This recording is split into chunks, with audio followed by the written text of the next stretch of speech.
Bom dia, turma! Estamos iniciando o plano de estudo tutorado de Química, segundo o volume 2, para a turma de primeiro ano de ensino médio. Nesta semana, nós iremos trabalhar transformações da matéria, transformações física ou química. Para que a gente possa discutir esse assunto, trago para vocês os seguintes tópicos: transformações da matéria, o que é e como defini-la. Como que eu posso descrever essas transformações? Como são classificadas essas transformações? Em fenômenos físicos, o que é um fenômeno físico, e fenômenos químicos. Como que eu posso diferenciá-los? Para trazer a definição e diferenciação, vou discutir com vocês alguns exemplos de fenômenos físicos e exemplos de fenômenos químicos, para que a gente tenha condições de discutir alguns exercícios, resolvê-los junto com vocês de forma comentada. Destaco para vocês que o livro de Química Ser Protagonista, que é o livro base da parte da Química do primeiro ano, tem tal conteúdo. Sugiro que vocês façam a leitura direta da página 54, 55 até a página 56. Vamos lá? Bons estudos para todo mundo. Bom, para trazer para vocês a discussão de introdução às transformações da matéria, trago para vocês duas imagens intercaladas. A primeira imagem se refere à da semente do milho e a segunda imagem se refere do produto final do plantio do milho. Bom, o que nós temos aí para destacar? Se pensarmos na preparação da lavoura, se pensarmos na questão do plantio, na preparação da terra, na questão do plantio, nós temos uma série de transformações provocadas ao solo, uma série de transformações provocadas por adicionarmos fertilizantes, pesticidas ao solo, visando a produção dessa lavoura, desse vegetal de extrema importância. Por que ele é extremamente importante? Porque a partir desse vegetal, a partir do milho, nós conseguimos, por meio de transformações, obtermos alimentos com grande importância na nossa alimentação e para a nossa nutrição. Essa imagem que vocês têm aí do lado direito são alguns produtos alimentícios obtidos a partir de transformações que os grãos de milho, né, sofrem no decorrer da sua utilização. Por exemplo, para você conseguir uma pamonha, para você conseguir um bolo de milho, para você preparar de repente aí um mingau de milho com canela, entre outros itens que nós temos aqui na imagem, nós precisamos utilizar transformações como ferramenta para a obtenção desse produto. Por exemplo, é preciso transformar os grãos adequadamente para protegê-los, para que o plantio seja eficiente, para que a planta vingue ao solo. Eu preciso introduzir fertilizantes, eu preciso introduzir pesticidas para combater pragas, para combater, por exemplo, plantas daninhas, para que o rendimento dessa lavoura chegue no seu ponto máximo. Então, pensando nesse preparo, antes de chegar diretamente no produto final, que são os alimentos que nós temos aqui do lado, é preciso avaliar cada ponto de partida. Olha só, para avaliar esses pontos de partida, nós temos aqui na primeira imagem um trator com uma plantadeira. O que isso sugere? Preparo do solo e plantio. O que nós precisamos de instrumentos? Precisamos de máquinas, precisamos de herbicidas, precisamos de semente e adubo e precisamos de mão de obra. Mas, professor, onde é que está a transformação? Vamos pegar um pedacinho, um exemplo vinculado a cada ponto. Na utilização das máquinas, nós precisamos que elas tenham combustível para que elas possam andar, para que elas possam percorrer o espaço da área plantada. E o combustível encontrado no tanque é diretamente um material formado por substâncias químicas, por compostos químicos que sofrem transformações. Mas que transformação é essa? Seria a conversão do combustível em energia uma transformação física? Seria uma conversão do combustível uma transformação química? Seria a passagem de herbicida no solo alguma dessas transformações? A inserção da semente no solo, o adubo para que essa semente possa vingar, seria algum exemplo de transformação física ou de transformação química? A mão de obra que trabalha no plantio, a utilização de água para hidratação, o consumo de alimentos, transformação física ou transformação química? Continuando nesse tema, a partir do momento que você tem a planta nascendo, ou seja, após o plantio, exige alguns cuidados. Cuidados com pragas, cuidado com o solo. Para cuidar dessas pragas, utilizamos novamente outros tipos de materiais que contêm substâncias químicas. Para cuidar do solo, é necessário que haja limpeza. Para que essa planta, essa lavoura vingue, eu preciso de chuva. E no decorrer do seu crescimento, eu preciso adicionar adubação extra, fertilizante. Seria casos, exemplos ideais para que a gente possa entender transformação química e física? Bom, continuando nessa temática, nesse caminho. Aqui nós temos a imagem de um trator, de um tratorista observando seus implementos. Esse momento aqui são cuidados extras que ainda ocorrem no crescimento da lavoura. É preciso ter máquinas, é preciso que insira adubação extra, cuidado com as pragas e ainda assim continua exigindo mão de obra. Cada momento eu tenho aí uma série de transformações no dia a dia, no cotidiano dessas pessoas e dessa imagem. Tem transformação química e física? Provavelmente. E fechando o ciclo da produção do milho, a colheita. Eu continuo precisando de máquinas, preciso de cuidado do solo para realizar a colheita, a higienização desse local, preciso ter mão de obra e meio de transporte. Meio de transporte para levar os grãos de milho até o local onde eles ficarão confinados, reservados, guardados. Cada etapa citada, de forma resumida, exige uma transformação que está sendo ocorrida. Exige uma transformação que seja necessária. Seja ela química, seja ela física. Ok? Bom, vou trazer para vocês uma imagem agora que está no livro Ser Protagonista. A imagem de um milho. Ele inicia o capítulo que fala sobre transformações da matéria com a imagem do milho. E o que ele traz da discussão? O processo de cozinhar milho, que é, de certa forma, da nossa cultura mineira. Quando nós realizamos esse processo, o que nós precisamos? Panela de pressão, água, sal. E precisamos realizar o aquecimento. Qual o resultado? Transformação. Antes você tinha um milho inteiro com grãos moles, com grãos cheios de líquido, com a massinha branca no seu interior. A partir do momento que você insere um processo que gera transformação na matéria milho, o que nós podemos esperar? Qual o resultado? Nós podemos ter um resultado totalmente diferente do antes e do depois. Antes, milho cru. Depois, milho cozido. Será que essa transformação muda o milho cru para milho cozido? Muda em que aspecto? Ele fica mais mole, ele fica mais duro?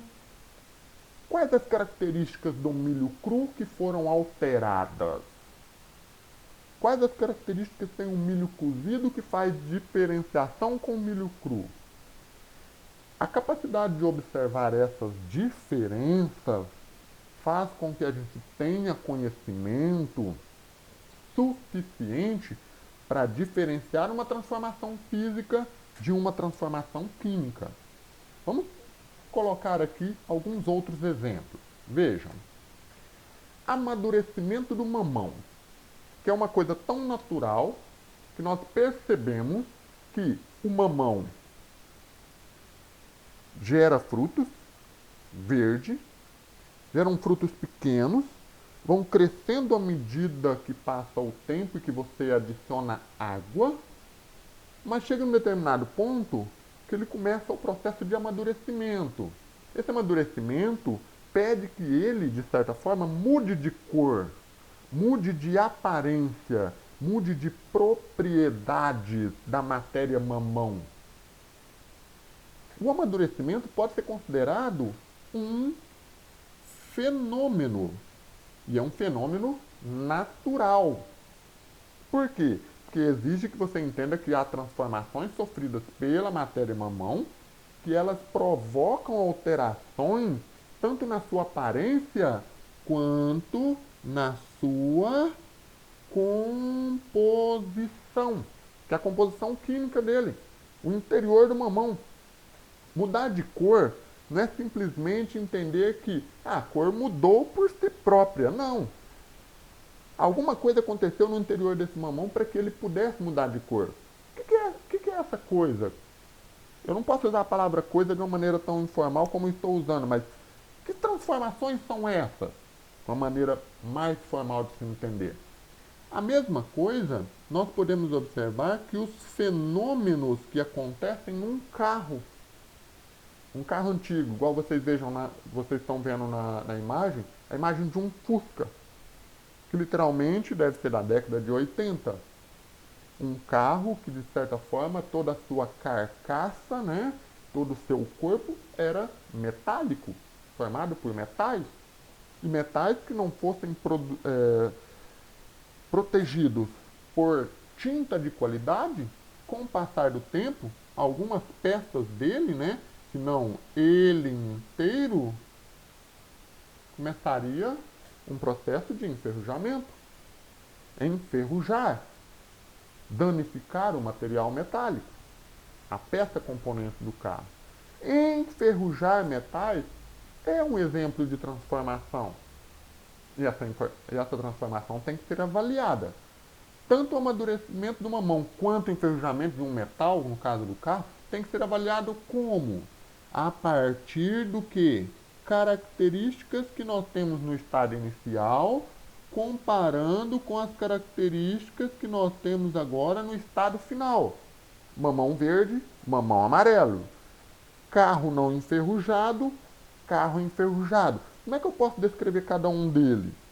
Bom, eu vou pegar um exemplo, o caso do mamão.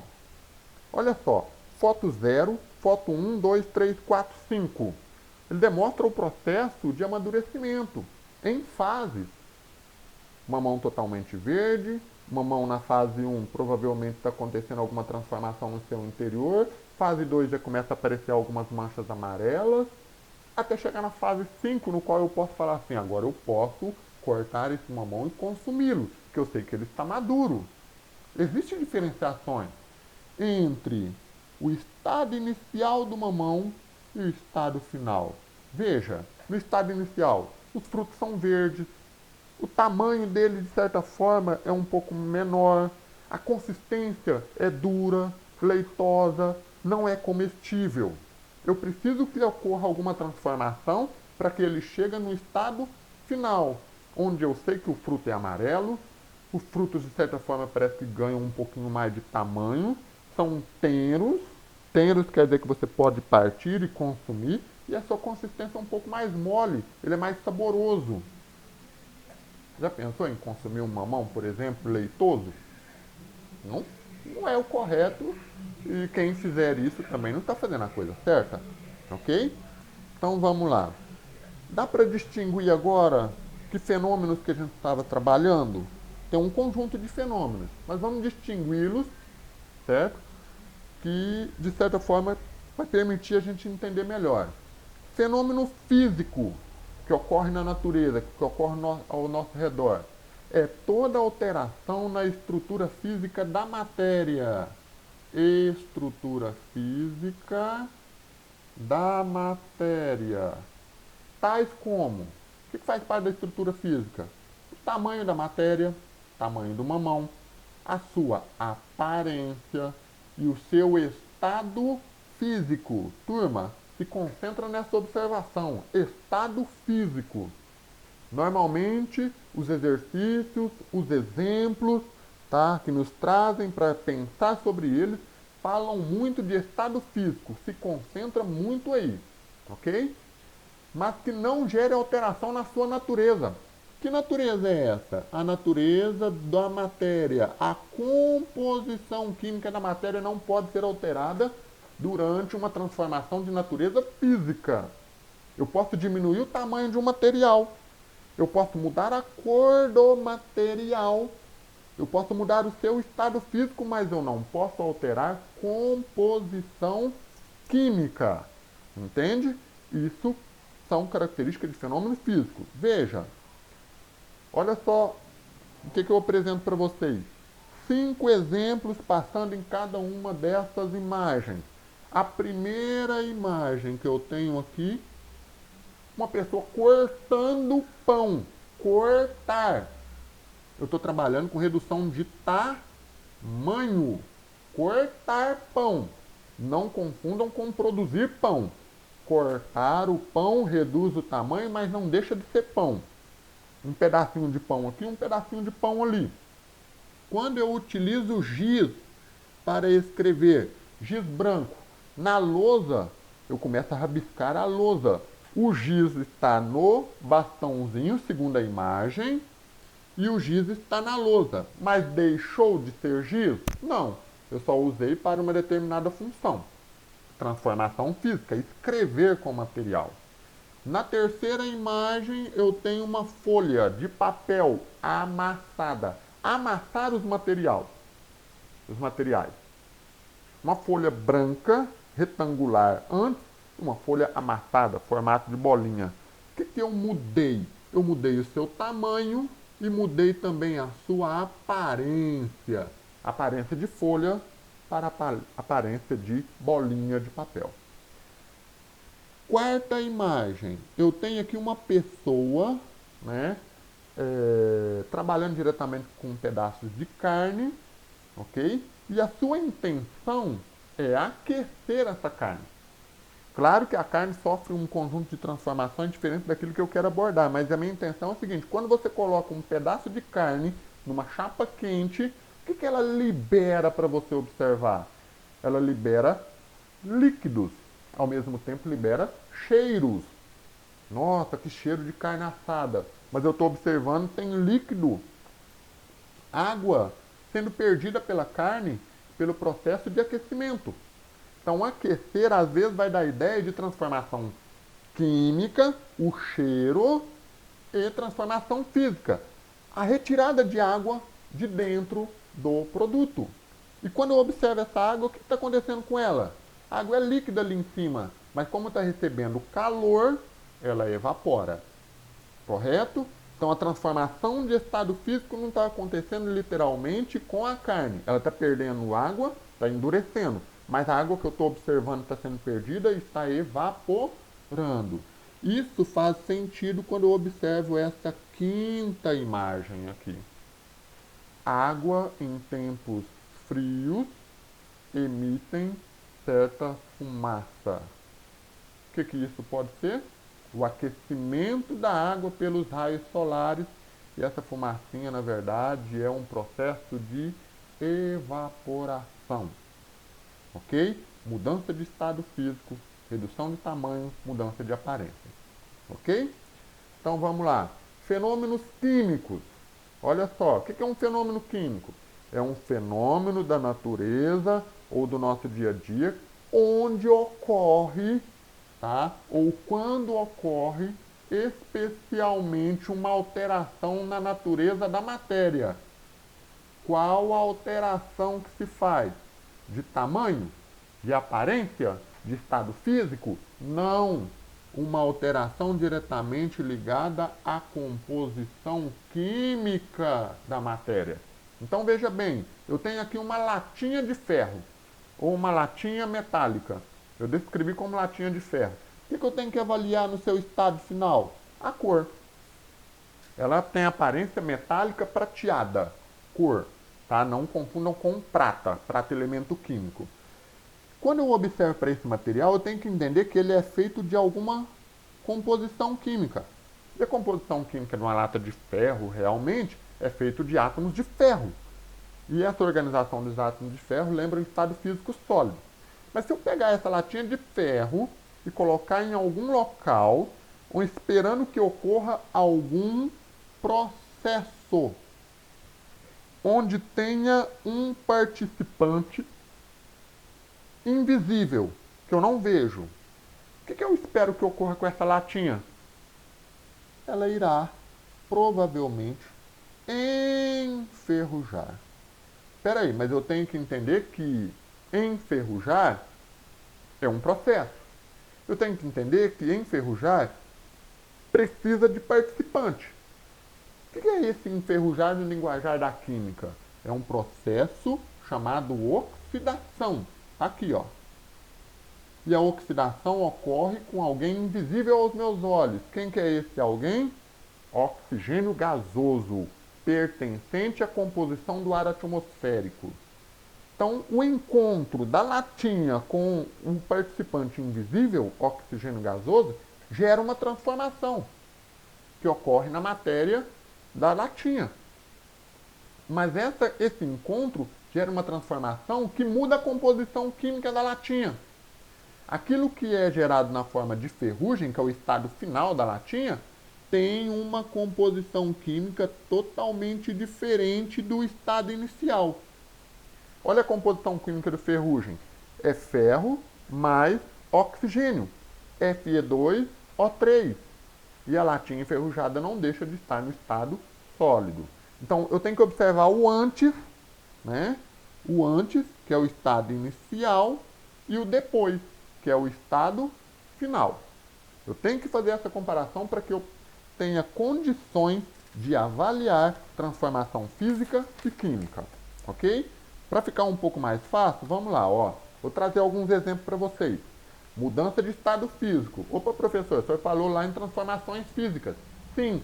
O que eu tenho aqui? Exemplo, eu tenho um cubo de gelo, eu tenho água líquida e eu tenho uma nuvem, que é a representação de água no estado gasoso. Eu tenho duas transformações, da imagem 1 para a imagem 2, da imagem 2 para a imagem 3, do sólido para o líquido e do líquido para o gasoso. Cada um desses nomes é o nome da transformação. Mas que transformações são essas? Transformação física. Por quê? Aqui, quando eu tinha cubo de gelo, a fórmula da matéria que está sendo estudada é H2O. Na transformação da fusão, não deixou de ser H2O. Só mudou o estado físico, a sua aparência. E da transformação 2 para a transformação 3, não mudou a composição química também. Passou do estado líquido para o estado gasoso. Correto? Então, esses dois exemplos, fusão e evaporação, são exemplos de mudança de estado físico, mas também são exemplos de transformação física. Ok? Olha esse segundo exemplo, essa segunda imagem. Eu tenho uma latinha de alumínio. Já deixo claro que há um processo que ocorre com essa latinha e que há um participante. Provavelmente esse processo é uma oxidação, o participante é o oxigênio. Professor, muda completamente a latinha. A latinha está amassada no seu estado final, que é esse estado aqui, ó, né? Segunda imagem. Mas eu vejo que há uma alteração de cor. Ela tem uma aparência meio aí de alguns pontos de enferrujamento. Enferrujar, corrosão de metais, é um exemplo de transformação química. Corrosão de qualquer tipo de metal, pessoal. Ferro, alumínio, de repente, se tiver um exemplo da prata, né, de qualquer outro metal citado. ok? Material em contato com oxigênio gera processo de corrosão, em maior ou menor grau. Então vamos lembrar que é uma transformação química. Outros exemplos. Exemplos que nos trazem a participação de algo diferente, que não seja o oxigênio sozinho. Exemplos que nos trazem a participação do calor, a ação do calor para que ocorra a transformação, a chamada combustão ou termólise. Quebra, transformação por ação de calor, chama-se termólise. A combustão é muito mais lembrada, né? Porque se refere a combustíveis. Mas a termólise? Vou dar um exemplo para vocês. Olha aqui. A preparação do pão. Na preparação do pão, nós precisamos de alguns ingredientes. E a imagem 1 traz isso. Água, fermento, sal, farinha de trigo. Tem todo um processo. E que a gente tem a massa. Só que a massa crua não é o suficiente para ter o pão. Eu preciso levar essa massa para um ambiente aquecido, de temperatura controlada, para que ocorra uma transformação com esse pão. O fermento biológico, de certa forma, traz aí a idealização desse processo, permitindo que a massa pequenininha cresça, forme buraquinhos no interior, o pão fique mais leve e ali, durante o contato com o calor, os reagentes da massa do pão crua começam a interagir, começam, de certa forma, a sofrer transformações. E esse tipo de transformação que ocorre no interior da massa do pão, correto? Fazendo com que ele cresça, com que ele doure, né? Chegue o aspecto que a gente conhece, é uma transformação química. Então, qualquer ação de calor por combustão ou termólise é transformação química. Olha só, o que eu tenho aqui chegando devagarinho? A queima de um carro. A queima do carro por meio do acidente, segundo aí a imagem, certo? Foi gerada por combustível que se encontra no tanque. Mas algum acidente ocorreu para que algo acontecesse. Então, a combustão do carro, o combustível que você usa no lançamento de foguete, são exemplos de transformação química. Por quê? Eu preciso do combustível, eu preciso de ter um processo e participantes para que eu tenha a energia gerada a partir da combustão. Ela gera outras substâncias. Lembrando, combustão gera gases com potencial ao efeito estufa, ok? Vamos lembrar bastante disso daí. Olha só, outra forma de ação, né, que vai lembrar uma transformação da matéria. Ação por eletricidade. O que é comum que a gente use no nosso dia a dia? Fio de cobre. O que o fio de cobre permite? Passagem de corrente elétrica no fio de cobre. Essa passagem de corrente elétrica permite que a gente execute uma experiência em laboratório, tá? Que nos permite separar os componentes da água. Espera aí. Quem são os componentes que o senhor está falando, professor? Vamos lembrar a partir da fórmula da água. A água é formada por átomos de hidrogênio e a água é formada por átomos de oxigênio. Logo, eu posso separar esses componentes, hidrogênio e oxigênio, da composição química da água. Mas que jeito que eu faço isso? Um processo químico. Veja que o antes você tem esta fórmula aqui. E depois que você permite realizar esse processo químico chamado eletrólise, nós teremos duas outras substâncias obtidas a partir dele com fórmulas totalmente diferentes. É o estado inicial, água líquida, e o estado final, bolhas do gás oxigênio, bolhas do gás hidrogênio sendo gerado nesse sistema, ok? Cabe ressaltar que esses fios de cobre que permitem a passagem de corrente elétrica por eles são importantíssimos no nosso dia a dia. sem essa possibilidade de passar corrente elétrica, nós não teríamos eletricidade em casa, nós não teríamos também a capacidade, correto, de certa forma, de utilizarmos alguns sistemas que permitem que a gente chegue em determinados lugares. Que sistema é esse segundo a imagem? O sistema é do funcionamento de um carro.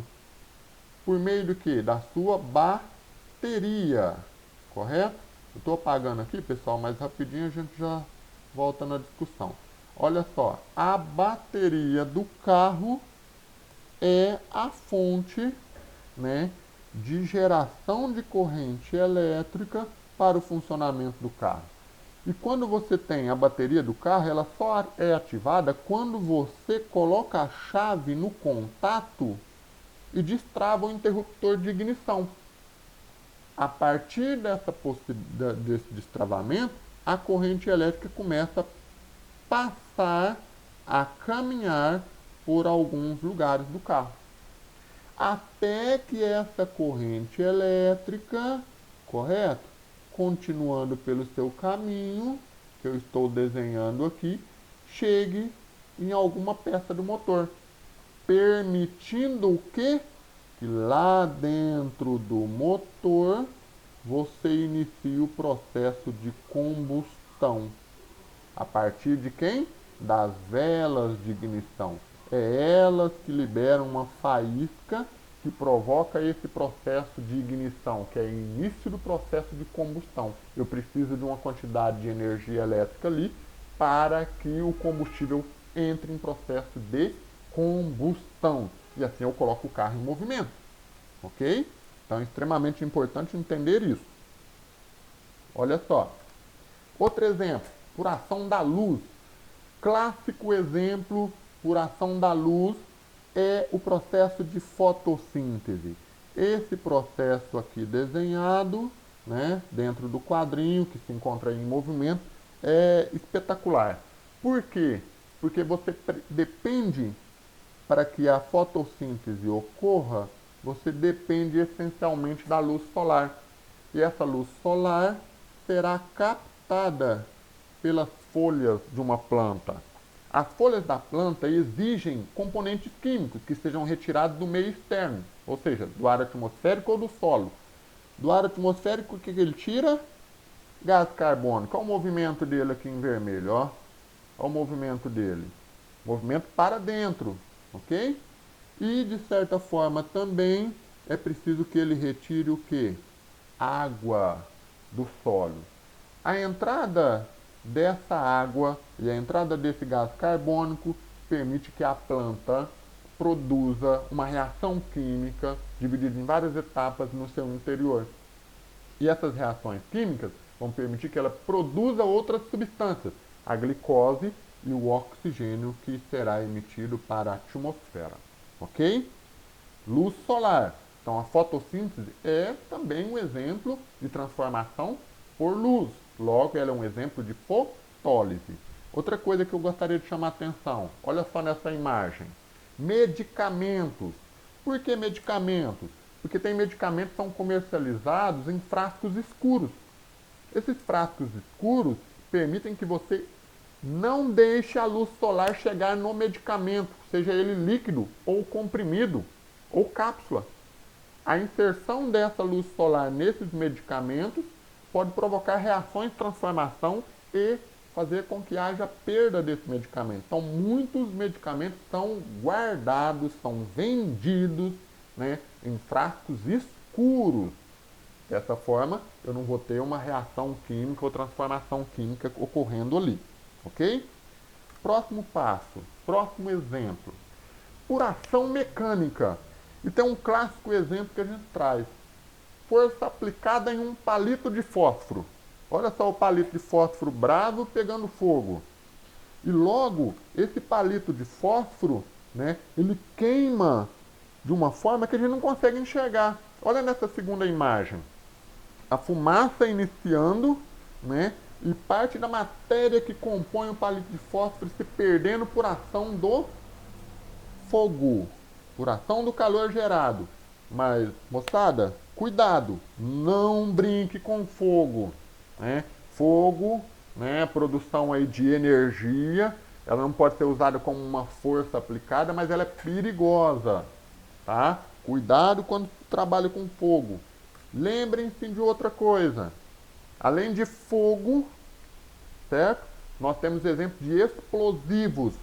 Explosivos, bananas de dinamite, TNT, que são usadas para a produção de uma força maior, rompendo, destruindo, né, construções, como é o caso aí do exemplo de uma usina termonuclear. Aí ela está sendo implodida, porque provavelmente está sendo reconstruída ou quer que retirem ela de um determinado lugar. Ok? Olha só outros exemplos. Contato com outra substância. Trago aqui para vocês a imagem, né, um GIF de uma pessoa realizando um experimento da espuma infinita. Ela está usando as duas mãos. Em cada mão tem um copinho de vidro. O que ela faz? Ela coloca as duas substâncias, que não dá o nome, em contato dentro de um tubo. E tem uma reação totalmente diferente. Dá uma olhadinha nos dois copos. Parece que as duas substâncias são incolores. Quando você coloca contato, ela obtém uma cor. E logo ela muda essa cor. Olha lá. Tá vendo? Quando ela tem um contato lá no fundo do recipiente, presta atenção aqui, ó. Nesse ponto. Vamos esperar ela repetir. Olha lá, ó. Cor marrom, esbranquiça novamente. Certo? E a espuma não é característica dos dois líquidos. É característica do produto da reação desses dois líquidos. Ok? Teste de chama. Pegar substâncias químicas específicas e colocar fogo. Olha que maravilha, parece um arco-íris, né? Um arco-íris no sentido que você tenha o quê? Cores diferentes. Cada substância pode dar uma cor diferente quando em contato com o fogo, ok? E para fechar, clássico exemplo do comprimido efervescente. Quando você pega uma partilha efervescente e adiciona na água. O que eu tenho aí? Partilha efervescente dissolve. Dissolver é uma transformação. Mas quando eu observo que essa dissolução produz gás, produz uma mudança de aparência, transformação química. Beleza?